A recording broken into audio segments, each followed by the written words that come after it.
Imagine stepping into a room alone and you're feeling the beat of the music, you're hearing the clinking of glasses, and you're hearing all the conversation and laughter happening. And instead of feeling the familiarity of anxiety or worrying about what people think, instead you feel confident and empowered. And by the time you get back home, you're so happy that you went. This is now a bestie environment. Welcome to Notes from Your Bestie, where we talk about real things that women go through, and we're about to get real up in here. I'm going to talk about how to do things solo, the benefits of doing things solo, and why you should embrace doing more things solo. This is something that I struggled with for years, felt lonely, had many pity parties around us. We're in a world where being solo often gets mistaken for loneliness, and it's time to change that narrative.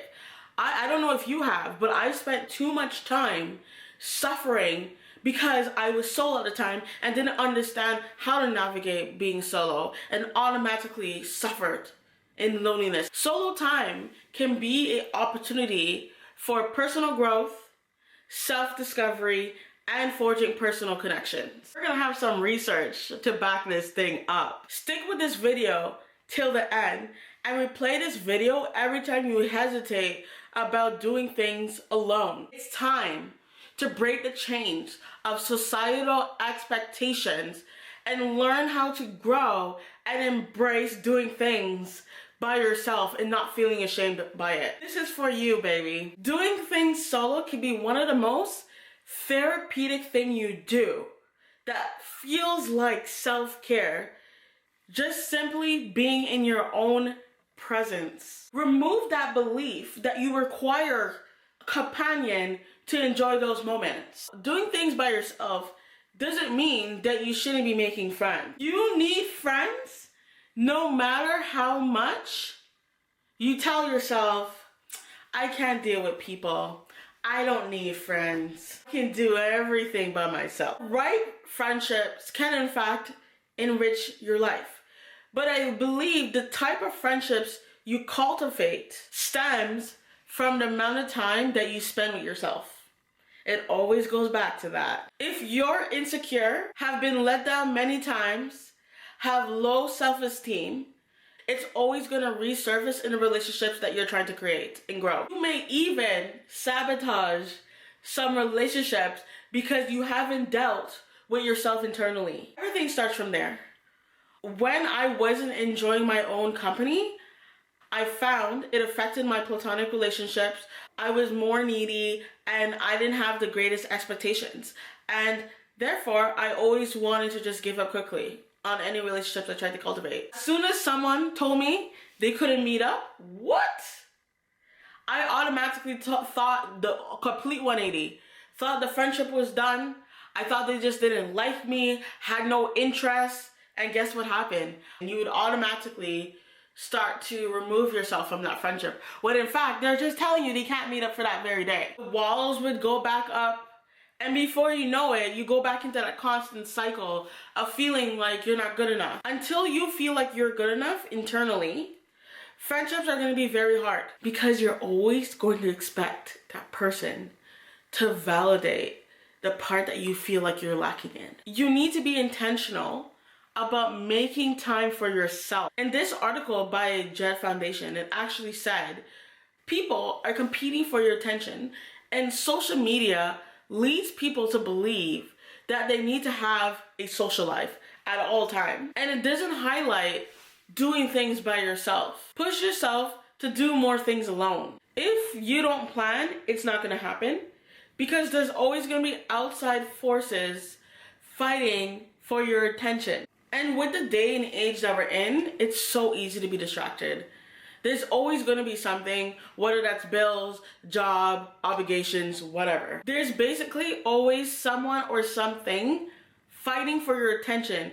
They're fighting for your time. When I want to be intentional about doing something for just me, I block it out in the calendar because it takes me out of the thinking about it phase. You know what I'm talking about, where you're constantly thinking about it, know you should do it, but it's not getting done. So I put it in the calendar, so done. Now I'm no longer thinking about how I need to do it, because once you put it in the calendar, you know, okay, now I have to start planning because you blocked that thing out. It's the first step to committing to self-care, and you're gonna see why I do this later. Create non-negotiable solo plans. What are you going to do? That's the next step. If you don't plan it, you're basically not going to do it. So let me give you some ideas of what you can be doing solo, because I've actually had some people ask me this and I realized that it's actually not so obvious. Remember how I said earlier in the video how solo dates are basically equivalent to self-care. So if you're trying to decide what you want to do, it has to start with something that you enjoy doing. It could be going out in nature, going for a walk, going to take pictures if photography is your thing, going for a run, going to your favorite restaurant, going for a massage, doing your nails, doing your hair, going to a spa. It has to be something that lights up your soul, so you're then looking forward to it. Don't try to be like anyone else.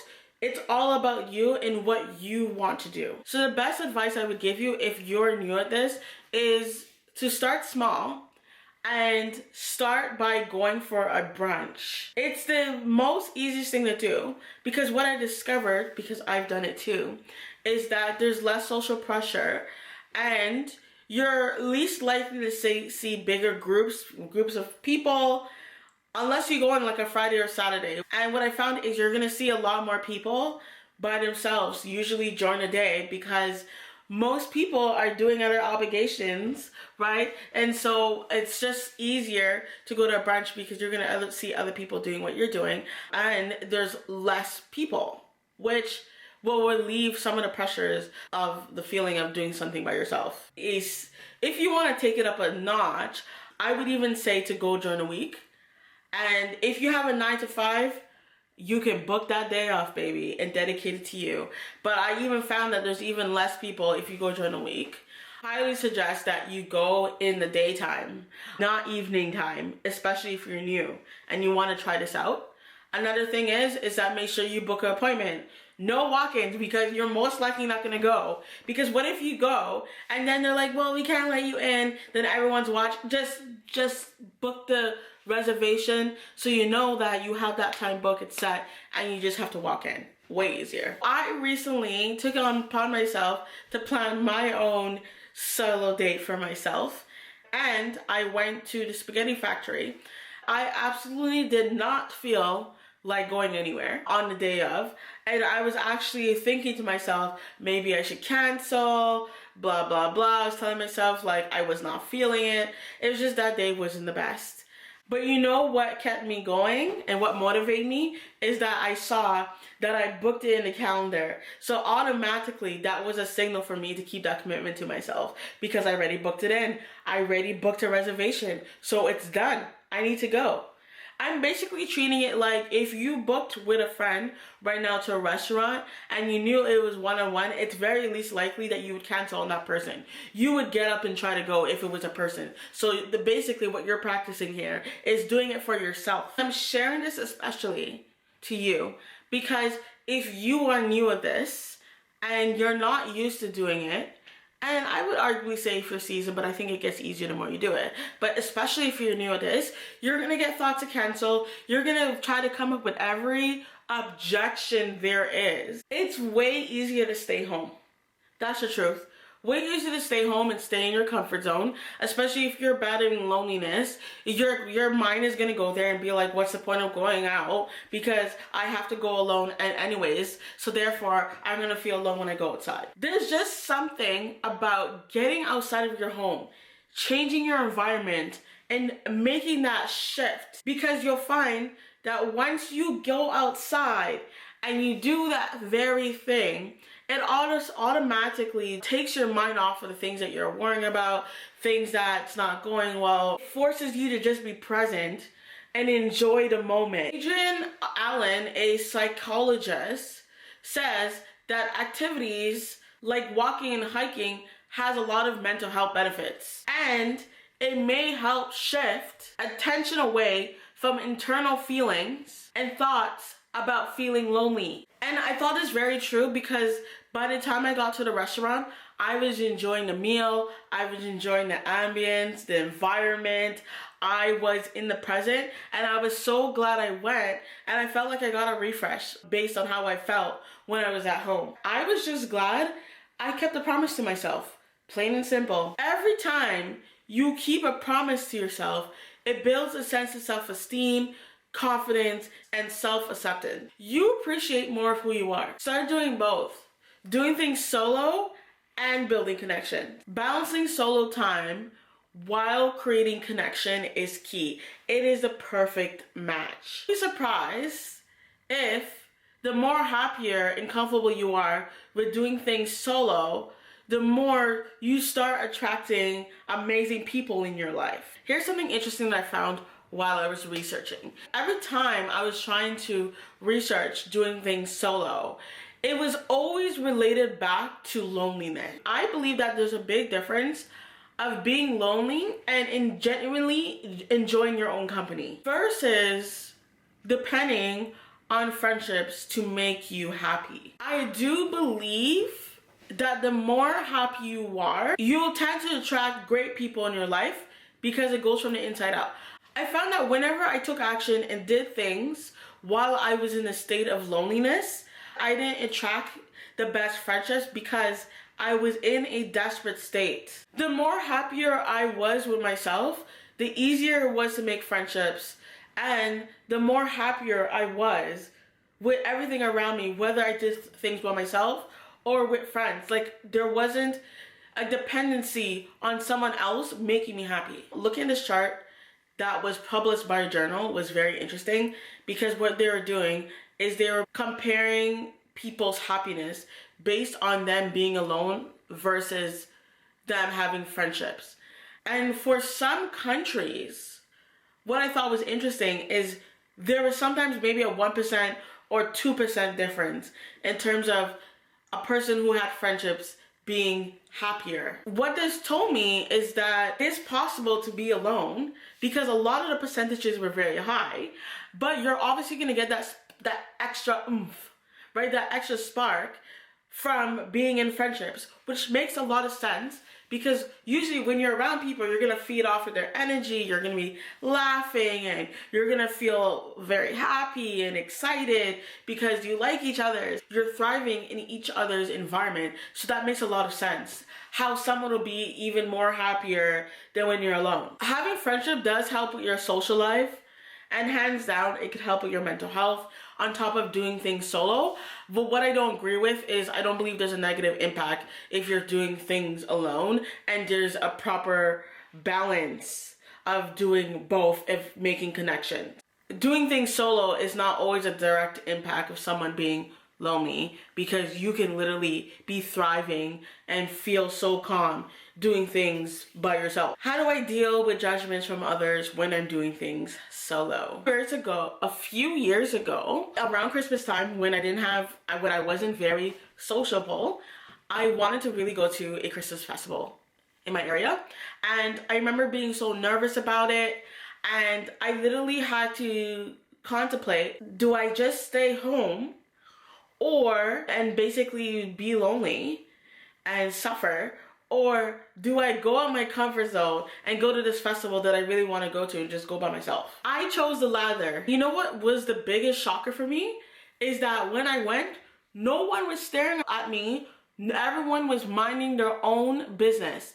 Everyone could care less what I was doing by myself. No one asked me anything. And if you're single, you should be able to go by yourself, especially if you're single. It should not be foreign. I remember just having a really good time at that festival.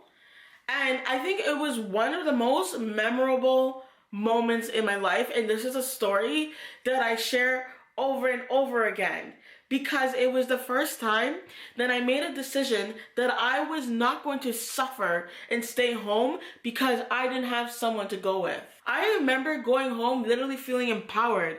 I felt so proud of myself. I did something scary that didn't turn out to be scary at all. And if anything, it boosted the belief in myself. When you choose to do things by yourself, all of a sudden you're gonna find life just gets better, because you know why? You start actually doing things you enjoy, and you stop giving people so much control over your life. Why on earth would you want to give someone so much power over what you should do or not do based on their schedule? Creating habits around doing things solo. The good thing about doing things solo is the more you do it, like anything, it gets easier. It becomes a habit.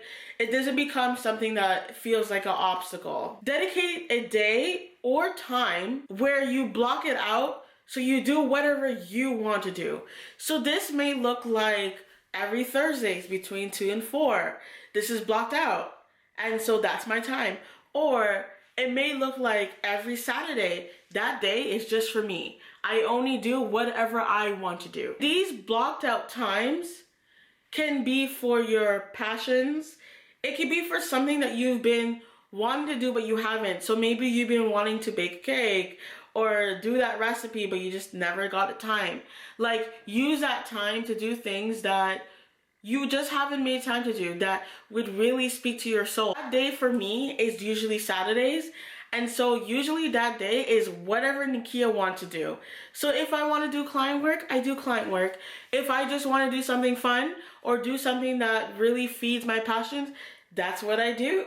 If I want to go out with friends, that's what I do, right? So it's literally just all about you. You're being selfish on that day. Another thing that I do is I make it a habit to meet new relationships or current friends at least 2 to 3 times a month, right? So maybe you're alternating between friends, or you have that friend that you've been nurturing where you're meeting every few weeks, whatever that looks like for you. But you're making sure that you're nurturing the relationships and you're not just meeting one time, because it ain't enough. Make it a habit to be having conversations with people almost every day as much as you can, and that you're being intentional about inviting people out, planning something new, right? What the mistakes I think people make doing this, and the reason why a lot of people are lonely, right? Don't worry, me included, is that they depend on the other person to reach out. So then therefore everyone is waiting for that person to reach out. So before you know it, no one's reaching out because everyone's waiting for that next person to take action. You have to treat it like dating and be very intentional about planning something, else it's just gonna fade, and that doesn't benefit you, because the whole goal of this is that you're either in a stage where you're trying to build out your solo dating life or you're building out your social life. Create your own party. Don't wait for people to reach out to you. Don't keep putting off doing things by yourself just because you don't have someone there.